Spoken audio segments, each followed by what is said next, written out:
ਤੇ ਇਹ ਦੇਖੋ ਅੱਜ ਦੇ ਜਗਤ ਪੰਜਾਬੀ ਸਭਾ ਦੀਆਂ ਜੋ ਵੀ ਡਿਮਾਂਡ ਸੀਗੀਆਂ, ਮੰਗ ਸੀਗੀਆਂ, ਕੰਮ ਸੀਗੇ, ਇਹ ਸਾਰੇ ਹੀ ਗਿਣਾ ਗਏ ਸਿਆਣੇ ਇੱਕ ਇਨਸਾਨ ਦੇ ਮੰਗਣ ਵਾਂਗੂ। ਜਿੰਨੀਆਂ ਵੀ ਇਹਨਾਂ ਨੇ ਗੱਲਾਂ ਕੀਤੀਆਂ ਵੀ ਸਾਨੂੰ ਸ਼ਾਹਮੁਖੀ ਤੇ ਗੁਰਮੁਖੀ ਸਿਖਾਉਣੀ ਚਾਹੀਦੀ ਹੈਗੀ ਆ, ਤੇ ਉਹਦੇ ਨਾਲ ਸੰਬੰਧਿਤ ਹੀ ਜੇ ਮੈਂ ਤੁਹਾਨੂੰ ਅਗਲੀ ਗੱਲ ਦੱਸਾਂ, ਲਾਹੌਰ ਕਾਲਜ ਫਾਰ ਵੂਮਨ ਜਿਹੜਾ ਵੂਮਨ ਯੂਨੀਵਰਸਿਟੀ ਹੈਗੀ ਆ, ਉਹਨਾਂ ਦੇ ਵਾਈਸ ਚਾਂਸਲਰ ਸਾਡੇ ਵਿੱਚ ਆਏ ਹੈਗੇ ਆ। ਤੇ ਮੇਰਾ ਸੰਬੰਧ ਇਸ ਯੂਨੀਵਰਸਿਟੀ ਨਾਲ 2011 ਤੋਂ ਆ। ਜਦੋਂ ਪਹਿਲੀ ਵਾਰੀ ਜਾ ਕੇ ਇਹਨਾਂ ਦੇ 2000 ਦੀ ਆਡੀਅנס ਦੇ ਵਿੱਚ ਮੈਂ ਬੋਲ ਕੇ ਆਇਆ ਸੀਗਾ, ਤੇ ਮੈਂ ਆਉਂਦੇ ਨੇ ਬੜਾ ਚਿਰ ਇੱਥੇ ਰੌਲਾ ਪਾਇਆ ਸੀ ਵੀ ਇੰਨੀ ਆਡੀਅנס ਨੂੰ ਮੈਂ ਸੰਬੋਧਨ ਕਰਕੇ ਆਇਆ ਹੈਗਾ। ਇਹ ਉਸ ਕਾਲਜ ਦੇ vice chancellor doctor Bushra Mirza ਜੀ, ਇਹਨਾਂ ਦੀਆਂ ਤਾਰੀਫਾਂ, ਇਹ ਗੋਲਡ ਮੈਡਲਿਸਟ ਵੀ ਨੇ, MSc ਤੇ MPhil ਵੀ, ਤੇ ਇਹਨਾਂ ਨੇ ਜਿਹੜੀ PhD ਕੀਤੀ ਹੈਗੀ ਆ, ਇਹਨਾਂ ਨੇ ਕੈਂਬਰਿਜ ਯੂਨੀਵਰਸਿਟੀ ਤੋਂ ਕੀਤੀ ਹੈਗੀ ਆ। ਤੇ ਬਹੁਤ ਵੱਡੇ ਵੱਡੇ ਉਹਦੇ ਸਾਇੰਟਿਸਟ, ਯੰਗ ਸਾਇੰਟਿਸਟ ਹੈਗੇ ਆ। ਉਹ ਯੰਗ ਦੀ ਗੱਲ ਕਰਦੇ ਹੋ, ਕਈ ਵਾਰੀ ਕਹਿੰਦੇ ਆ ਵੀ 30 ਸਾਲ ਦੇ ਬੰਦੇ ਨੂੰ ਨਾ ਜੀ ਕਦੇ ਸਕੂਲ ਦਾ ਪ੍ਰਿੰਸੀਪਲ ਨਹੀਂ ਬਣਨਾ ਚਾਹੀਦਾ, ਤੇ ਯੰਗ ਉਮਰ ਦੇ ਵਿੱਚ ਹੀ ਵਾਈਸ ਚਾਂਸਲਰ ਬਣੇ ਹੋਏ ਆ, ਕਿਤੇ ਬਹੁਤ ਜ਼ਿਆਦਾ ਪੈਂਦਾ ਹੈਗਾ। ਤੇ ਜਿੰਨੀਆਂ ਡਿਮਾਂਡਸ ਸਾਡੀਆਂ ਜਿਹੜੀਆਂ SS ਗਿੱਲ ਸਾਹਿਬ ਦੱਸ ਰਹੇ ਸੀਗੇ, ਉਸ ਤੋਂ ਜ਼ਿਆਦਾ ਸਾਡੀ ਇਹ ਯੂਨੀਵਰਸਿਟੀ ਪੂਰੀਆਂ ਕਰ ਰਹੀ ਆ। ਜਿਹੜਾ ਅਸੀਂ ਗੁਰਮੁਖੀ ਤੇ ਸ਼ਾਹਮੁਖੀ ਸਿਖਾਉਣ ਦਾ ਕੰਮ ਆਨਲਾਈਨ ਸ਼ੁਰੂ ਕੀਤਾ, ਉਹਨਾਂ ਦੇ ਡਾਕਟਰ ਸੈਮਾ ਬਤੂਲ, ਇਹਨਾਂ ਦੇ ਹੀ ਕਾਲਜ ਦੇ ਜਿਹੜੇ ਐਸੋਸੀਏਟ ਪ੍ਰੋਫੈਸਰ ਹੈਗੇ ਆ, ਉਹ ਸਾਡੇ ਨਾਲ ਹੈਲਪ ਕਰ ਰਹੇ ਆ। ਉਹਨਾਂ ਨੂੰ ਦੋਵੇਂ ਭਾਸ਼ਾਵਾਂ ਹੀ ਆਉਂਦੀਆਂ, ਉਹਨਾਂ ਨੂੰ ਗੁਰਮੁਖੀ ਵੀ ਆਉਂਦੀ ਆ ਤੇ ਉਹਨਾਂ ਨੂੰ ਸ਼ਾਹਮੁਖੀ ਵੀ ਆਉਂਦੀ ਆ। ਤੇ ਇਹਨਾਂ ਦੇ ਹੀ ਇੱਕ ਯੂਨੀਵਰਸਿਟੀ ਦੀ ਕੁੜੀ ਡਾਕਟਰ ਹਿਨਾ, ਸ਼ਾਇਦ ਮੈਂ ਪ੍ਰੋਪਰ ਨਾਂ ਲੈਂਦਾ ਕਿ ਲੈਣਾ ਜਾਂ ਨਹੀਂ ਲੈਣਾ ਮੈਨੂੰ ਪਤਾ ਨਹੀਂਗਾ, ਉਹ ਕੁੜੀ ਦੀ ਗੱਲ ਸੀ, ਮੈਂ ਜੀ 3 ਦਿਨ ਦੇ ਵਿੱਚ ਗੁਰਮੁਖੀ ਸਿੱਖ ਲਈ ਸੀ। 3 ਦਿਨ ਦੇ ਵਿੱਚ ਗੁਰਮੁਖੀ ਸਿੱਖ ਲੈਣਾ ਇੱਕ ਸ਼ੌਂਕ ਦੀ ਗੱਲ ਹੀ ਹੈਗੀ ਆ। ਇਸ ਕਰਕੇ ਇਹਨਾਂ ਦੇ ਬੜੇ ਧੰਨਵਾਦੀ ਆ ਅਸੀਂ। ਅੱਜ ਦਾ ਦਿਨ ਨਾ ਡਾਕਟਰ, ਮੈਂ ਸਾਹਿਬ ਦਲਜੀਤ ਨੂੰ ਪੁੱਛ ਰਿਹਾ ਸੀਗਾ ਵੀ VC ਸਾਹਿਬ ਕੋਲੋਂ ਕੰਮ ਕਿਵੇਂ ਕਰਵਾਈਦੇ, ਸਾਨੂੰ ਉਹ ਢੰਗ ਤਰੀਕੇ ਦੱਸ ਦਿਓ। ਤੇ ਅੱਜ ਸਾਡੇ ਜਿਹੜੇ ਬੁਲਾਰੇ ਆ ਤੇ ਸਾਰੇ ਵਾਈਸ ਚਾਂਸਲਰ ਹੀ ਆ। ਤੇ ਮੈਂ ਅੱਜ ਬੇਨਤੀ ਕਰੂੰਗਾ ਬੁਸ਼ਰਾ ਮਿਰਜ਼ਾ ਜੀ ਨੂੰ, ਇਹ ਬੋਲਣਗੇ ਜਦੋਂ ਇਹ ਸੰਬੋਧਨ ਕਰਨਗੇ, ਇਹਨਾਂ ਦੇ ਨਾਲ ਮੈਂ ਬੇਨਤੀ, ਕੰਮ ਤੇ ਆਲਰੇਡੀ ਪਹਿਲਾਂ ਹੀ ਇੱਕ ਬਹੁਤ ਵੱਡੀ ਗੱਲ ਆ, ਇਹਨਾਂ ਦੀ ਯੂਨੀਵਰਸਿਟੀ ਦੇ ਵੱਲੋਂ ਗੁਰਮੁਖੀ ਸਿਖਾਉਣ ਦਾ ਕੋਰਸ ਲੱਗਾ ਹੋਇਆ। ਜਿਹੜੀ ਗੱਲਾਂ ਅਸੀਂ ਕਰ ਰਹੇ ਹਾਂ, ਸਾਨੂੰ ਸ਼ਾਹਮੁਖੀ ਵੀ ਸਿੱਖਣੀ ਚਾਹੀਦੀ ਆ, ਸਾਨੂੰ ਗੁਰਮੁਖੀ ਵੀ ਸਿੱਖਣੀ ਚਾਹੀਦੀ ਹੈਗੀ ਆ, ਉਹ ਆਲਰੇਡੀ ਇਹ ਯੂਨੀਵਰਸਿਟੀ ਕਰ ਰਹੀ ਹੈਗੀ ਆ। ਤੇ ਮੈਂ ਬੇਨਤੀ ਕਰੂੰਗਾ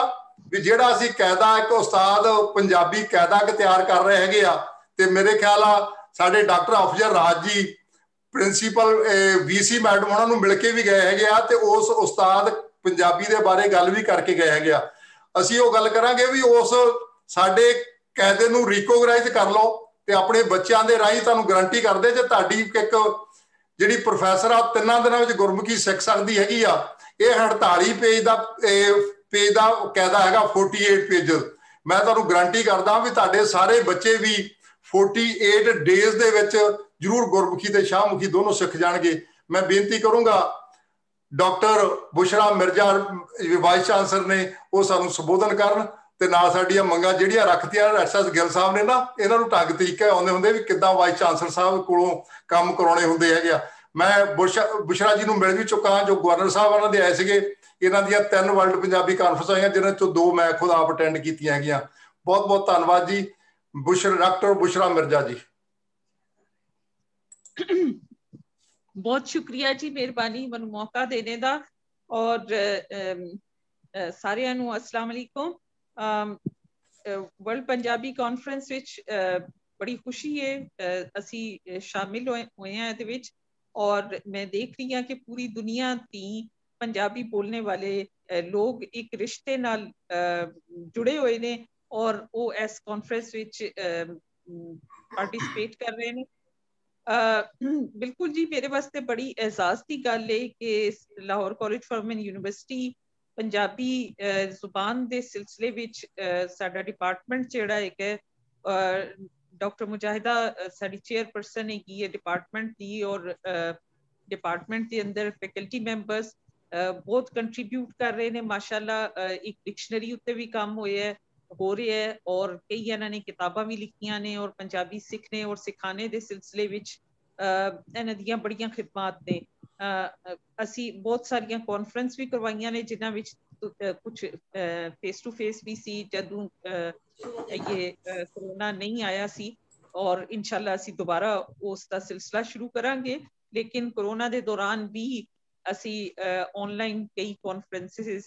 ਕਰਵਾਉਂਦੇ ਰਹੇ ਹਿੱਸਾ ਲੈਂਦੇ ਰਹੇ ਉਹਨਾਂ ਵਿੱਚ ਔਰ ਤੁਹਾਡੇ ਵਿੱਚ ਕਾਫੀ ਸਾਰੇ ਲੋਕ ਉਹਨਾਂ ਵਿੱਚ ਸਾਡੀਆਂ ਕਾਨਫਰੰਸਿਸ ਵਿੱਚ ਹਿੱਸਾ ਵੀ ਲੈਂਦੇ ਰਹੇ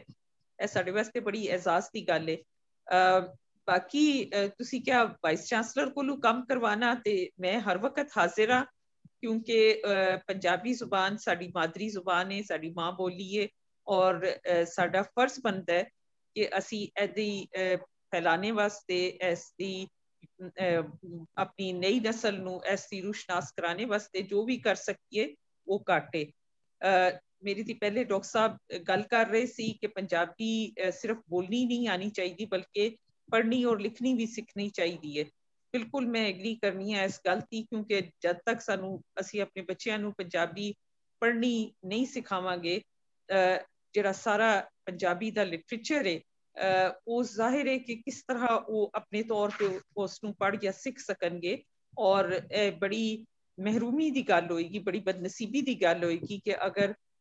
पंजाबी जुबान बोलने वाला पंजाबी दा लिटरेचर ना समझ सके ना पढ़ सके और जिहड़ा इतना ਉਹਦੇ ਵਿੱਚ ਇਤਨਾ हिकमत ਦਾ ਖਜ਼ਾਨਾ ਮੌਜੂਦ ਹੈ ਮੈਂ ਸਮਝਦੀ ਆ ਉਸ ਦੀ ਉਹ ਫਾਇਦਾ ਨਾ ਉਠਾ ਸਕੇ ਇਸ ਦੇ ਇਲਾਵਾ ਵੀ जैसे पहले डॉक्टर साहब ने जिक्र किया कि पंजाबी विच तालीम देना मैं बिल्कुल समझती हाँ कि कम अज कम जिहड़ा लोअर लैवल है जिस तरह प्राइमरी लैवल या स्कूल लैवल ਉਹਦੇ ਵਿੱਚ पंजाबी जुबान विच पढ़ाना और पंजाबी जुबान के अंदर दूसरे सब्जेक्ट भी सिखाना बहुत बहुत फायदेमंद हो सकता है क्योंकि रिसेंटली एक मैं पढ़ रही सी इत्थे पाकिस्तान विच ब्रिटिश काउंसिल ने एक सर्वे किया एक स्टडी की और ਉਹਦਾ रिजल्ट बड़ा इंटरेस्टिंग सी कि ਜਿਹੜੇ बच्चे अपनी मादरी जुबान विच प्राइमरी तालीम हासिल करते ने ਉਹ दूसरे बच्चों की निस्बत ਜਿਹੜੇ कि दूसरे अपनी मादरी जुबान विच तालीम हासिल नहीं करते ਉਹਨਾਂ ਦੀ कहीं बेहतर परफॉर्म करते ने इनफैक्ट ਜਿਹੜਾ स्कूल की ड्रॉप आउट रेट देखा गया एक NGO ने स्टडी की सी तो बड़ा इंटरेस्टिंग होना दा और बड़ी इंपॉर्टेंट फाइंडिंग सी कि स्कूल्स ਦੇ ਵਿੱਚ ਜਿਹੜਾ ड्रॉप आउट रेट है ਉਹ ਉਹਨਾਂ ਬੱਚਿਆਂ ਵਿੱਚ ਕहीं ਜ਼ਿਆਦਾ ਹੁੰਦਾ ਹੈ ਜਿਹੜਾ ਕਿ ਆਪਣੀ मादरी जुबान विच इब्तदाई तालीम हासिल नहीं करते क्योंकि यह कुदरती जी गल है कि अगर वो अपनी मादरी जुबान विच इब्तदाई तालीम हासिल करन ते उन्हां दे विच दिलचस्पी वधदी है उन्हां दी अंडरस्टैंडिंग बेहतर डिवेलप होंदी है इस वजह नाल यह रिकमेंड किया गया कि इब्तदाई तालीम जिहड़ी है वो अपनी मादरी जुबान विच होनी चाहिए है और उस दे नाल साडी नई नस्ल नू साडे बच्चियां नू अपने तालीम जड़ी कंटिन्यू रखने में ज्यादा फायदेमंद साबित हो सकता है और बिल्कुल जी बहुत जरूरी है कि अच्छे स्टूडेंट्स वास्ते अच्छे टीचर बहुत जरूरी है ने असी मैनू बड़ा फखर है इस गल ते कि लाहौर कॉलेज गवर्नमेंट यूनिवर्सिटी अल्हम्दुलिल्लाह बड़े अच्छे पंजाबी दे ग्रेजुएट प्रोड्यूस कर रहे हैं और यकीनन वो बहुत अच्छे टीचर साबित होंगे और जाहिर है कि अगर टीचर अच्छे होंगे तो वो अच्छे स्टूडेंट्स भी अट्रैक्ट करेंगे यकीनन असी चाहांगे कि असी तुहाडे सारियां दियां ਜਿਹੜੀਆਂ बड़ियां अच्छियां प्रपोजल्स ने उन्हां विच असी भी हिस्सा बनिए फ्यूचर दे अंदर इन्हां होर एक्टिविटीज विच भी पार्टिसिपेट करिए और यकीनन इस वक्त ते असी ऑनलाइन ज्वाइन कर रहे हैं ऑनलाइन ज्वाइन करने के अपने भी कुछ फायदे होंगे ने यकीनन क्योंकि अक्सर ट्रैवल करना इतना पॉसिबल नहीं होता इन्ना टाइम और एक्सपेंसिस वगैरह की वजह नाल ते ऑनलाइन की वजह नाल यह आसानी हो गई है कि बहुत बड़ी तादाद लोगों की ऐसी इस किस्म की एक्टिविटीज विच पार्टिसिपेट कर पाते हैं जिहड़े कि शायद अदरवाइज उन्हां वास्ते पॉसिबल ना होए लेकिन यकीनन आपस विच इकट्ठे बैठ के मिल के एक दूसरे नाल इकट्ठे कॉन्फ्रेंस विच पार्टिसिपेट करना ओदा एक अपना मजा है ਯਕੀਨਨ ਉਹਦਾ ਇੱਕ ਆਪਣਾ ਫਾਇਦਾ ਹੈ। ਤੇ ਇਸ ਵਾਸਤੇ ਮੈਂ ਆਈ ਲੁੱਕ ਫੋਰਵਰਡ ਕਿ ਕਿਸੇ ਵਕਤ ਨੈਕਸਟ ਟਾਈਮ ਤੁਸੀਂ ਤਸ਼ਰੀਫ ਲਿਆਓ ਸਾਡੇ ਲਾਹੌਰ ਸ਼ਹਿਰ ਵਿੱਚ ਆ ਕੇ ਰੁਕੋ, ਸਾਡੀ Lahore college for woman university ਵਿੱਚ ਕਾਨਫਰੰਸ ਅਟੈਂਡ ਕਰੋ। ਔਰ ਅਸੀਂ ਵੀ ਜੈਸਾ ਕਿ ਤੁਸੀਂ ਪਲਾਨ ਕੀਤਾ ਹੈ, ਯਕੀਨਨ ਕੈਨੇਡਾ ਵੀ ਜਾਂ ਕਿਸੇ ਦੂਸਰੀ ਜਗ੍ਹਾ ਤੇ ਵੀ ਜਿੱਥੇ ਤੁਸੀਂ ਕਾਨਫਰੰਸ ਅਰੇਂਜ ਕਰੋ ਉਹਦੇ ਵਿੱਚ ਅਸੀਂ ਆਣਾ ਪਸੰਦ ਕਰਾਂਗੇ ਔਰ ਸਾਡੇ ਵਾਸਤੇ ਇੱਜ਼ਤ ਦਾ ਬਾਇਸ ਹੋਏਗਾ। ਮੈਂ ਤੁਹਾਡੇ ਸਾਰਿਆਂ ਦੀ ਬਹੁਤ ਸ਼ੁਕਰਗੁਜ਼ਾਰ ਹਾਂ। ਇਹ ਬਹੁਤ ਫਾਇਦੇਮੰਦ ਐਕਟੀਵਿਟੀ ਹੈ ਔਰ ਮੈਂ ਸਮਝਦੀ ਹਾਂ ਕਿ ਇਹਦਾ ਸਾਡੀਆਂ ਅਗਲੀ ਨਸਲ ਨੂੰ ਬਹੁਤ ਫਾਇਦਾ ਹੋਏਗਾ,